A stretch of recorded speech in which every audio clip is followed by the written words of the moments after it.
one of the main things Frank and I are trying to achieve is to add a variety of perspectives into our organization. The partners we work with, the people we hire, the program we present, more perspectives, and the idea is that this whole of perspective reflects society.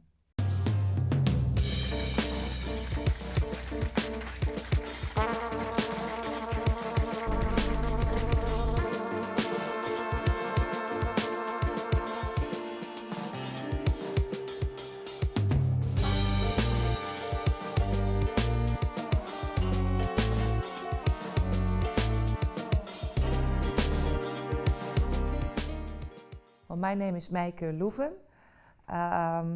I'm 56 years old. I have twins, 24 years, 2 girls. I used to be a singer myself. I studied jazz at the Royal Conservatoire in The Hague, and I had a band and I toured, but that's a long time ago. I was in television for a long time, and I interviewed artists, which really formed my vision on art. My mother is an artist. She makes huge sculptures of steel and wood, and so it's always been about art in my life, and the power of art and the vulnerability of art at the same time. The vulnerability because of the honesty in art, but also the vulnerability in society. It's not a thing that is generally accepted as a fundamental human right. So I think of myself as a fighting machine sometimes for art. I went into jazz organization, I think in 2008. I became the director of a festival and of an organization in Rotterdam in the Netherlands, that organizes jazz concerts in different venues in the city. And then in 2017, I've applied for director at the BIMHUIS, which is of course an honor, and I got the job. And I think it's sort of the time and the place that I could really turn everything I've learned and the vision I developed on art into a real organization, together with my team, of course.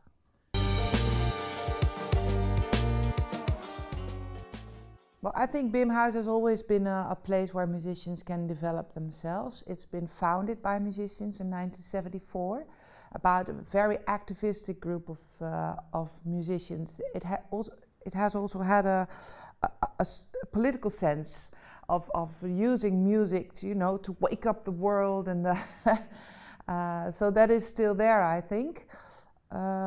What we changed, and we is Frank van Berkel, the programmer, and me and the rest of my team, I think, is we try to bring the values of the BIMHUIS, which is development of musicians and international connection and brand, maybe whatever you might call it, and reaching audiences and new audiences. All these values were always there, but I think we've tried to bring it one step further.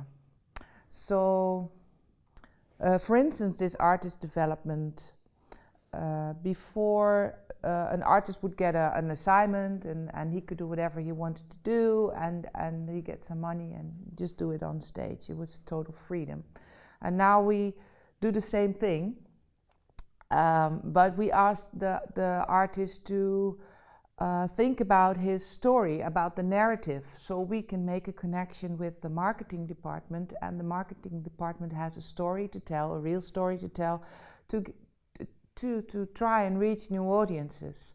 So it's not just a musician number A who's presenting new music, but there's a story behind it. So little things like that, and in the end it's the same music, because music is sometimes an abstract reaction on society, but it gives us a better story, and I think that really works. It's also in the way we organized the BIMHUIS behind the scenes, with data analysis and yeah, it's become much more professional, I think, and much more about what works in this time. We worked on the socials, so we really invested in our marketing department, and things like more political things like diversity, getting women, presenting women in both marketing, on stage, giving more assignments to women, making that work, things like that. I think one of the main things Frank and I are trying to achieve is to add a variety of perspectives into our organization. The partners we work with, the people we hire, the program we present, more perspectives, and the idea is that this whole of perspective reflects society. Yeah, I think that's one of the main things that we really focus on. Something else that we did is we started in 2017 with a production house.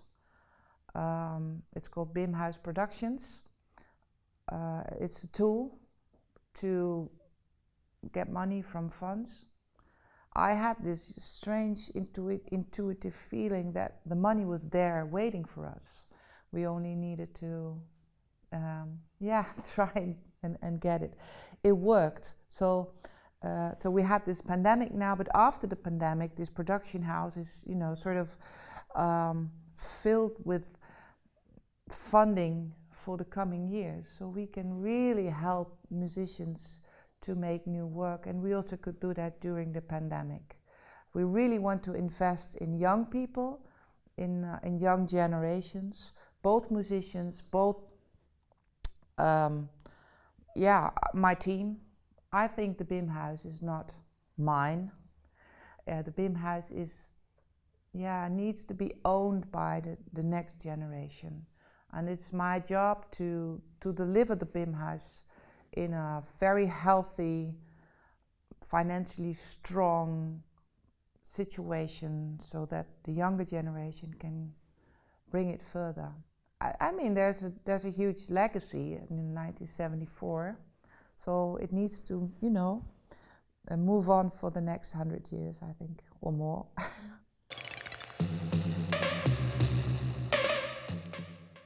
I think, BIMHUIS has been founded by these crazy musicians in 1974 who thought that melody was something you should leave behind, rhythm, chords. It was total freedom. It was the instant composing on stage. It's the free improvised music with, wonderful people like Han Benning and Willem Breuker, Leo Kuipers, or Misha Mengelberg.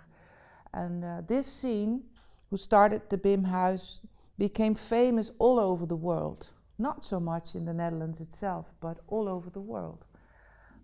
And this way of approaching music is still to be found, I think, in the Dutch scene. But at the moment, I think the Dutch scene or the Amsterdam scene is so international, it's so diverse, and you hear electronic music, you hear modern composed music, Indian ragas, Moroccan music, all these things combined in the music of today in a very authentic way, I think. And something else is that the skill of musicianship is unbelievable. Yeah, I can really say that they're great musicians. It's more about what do you present as an artist? What is your voice? What do you want to say? It's more about making compositions, working with each other in this wonderful scene that's happening now, and less about just being good in your instrument. It's all about making music and inventing music. Yeah. It's a wonderful scene, and they come from Mexico, from Denmark, from Italy, and they all live in Amsterdam. Yeah, it's wonderful. I think this diversity of nationalities is really something specific for the younger generation, and they all bring their own music from home. Like Sun Mi Hong she's from the south of Korea. She brings her traditional instrument, and at the same time she's a fantastic jazz drummer. We're working now with Fuensanta Mendes. She's a singer and bass player and an activist, and she writes poetry, and she's from Mexico. And you can really hear these Mexican, voicings in her music. But at the same time, she worked with Guy Solomon, who's from Greece and Israel, and has more of of this Yiddish. You can hear and it all blends together perfectly, and it's so interesting, and they're so professional. They play everything from heart, no sheet music. They practice like crazy. It's unbelievable. We're really spoiled as an audience. Well, when I started at the BIMHUIS in 2017, I had to take care of the finances first, and I had to rebuild the organization at the back office. So being here now and being part of EGN is really the next step to help promote that beautiful young and slightly older musicians. And of course the pandemic, interfered with that for more than 1.5 years. I would have loved to do it earlier. So the thing is that if we give an assignment in our production house for the musicians and that we support, of course we find it very important to share our network with them so they can build on their national career. It's something that has a high priority, I think, in our policy, but because of the pandemic, there are no real results yet. Of course, and that's why it's so important to be here and to meet all of you. I think that the network and sort of professional relationships and maybe friendships also had suffered really from this pandemic. It feels like we have to try and revitalize that network again, and so that's why it's so important. And I'm really grateful that you invited us to be here. Of course, it's fun, but it's really important for the younger musicians that we have a vital network and that we can share it with them.